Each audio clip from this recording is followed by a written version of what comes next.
कोणी हे विधान करतं, कोणी ते विधान करतं. मला असं वाटतं की तुमच्याकडे बातम्या काही फार उरलेल्या नाहीत, त्याच्यामुळे तुम्हाला दुसरं काही त्या ठिकाणी सापडत नाही, त्यामुळे तुम्ही ते चालवत असता. माझ्याकरता बीडची केस अत्यंत महत्वाची होती. त्याचं योग्य प्रकारे आपल्या सीआयडीने विश्लेषण केलं, चार्जशीट दाखल झाली आहे. आता आमचं करता मेन चॅलेंज त्या चार्जशीटच्या अनुसार जेवढे आरोपी आहेत त्यांना कठोरात कठोर शिक्षा मिळाली पाहिजे, याकडे आमचं लक्ष आहे.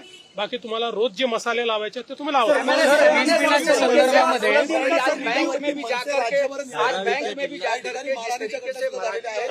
बघा, सरकारची भूमिका पक्की आहे.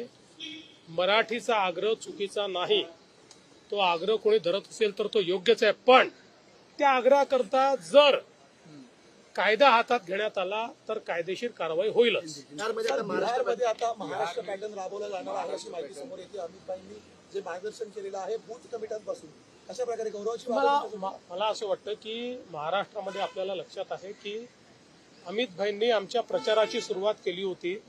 सगळ्या विभागात जाऊन कार्यकर्त्यांमध्ये उत्साह आणला होता आणि आम्ही बूथपासनं तर वरपर्यंत सगळ्या व्यवस्था असतील, नरेटिव्हच्या व्यवस्था असतील, या सगळ्या गोष्टींवर फेक नरेटिव्ह संपवण्यावर आम्ही खूप मोठी मेहनत केली आणि त्यामुळे लोकसभेतला फेक नरेटिव्ह आम्ही किल केला आणि थेट नरेटिव्हने त्याचा मुकाबला केल्यामुळेच आम्ही जिंकलो आहोत.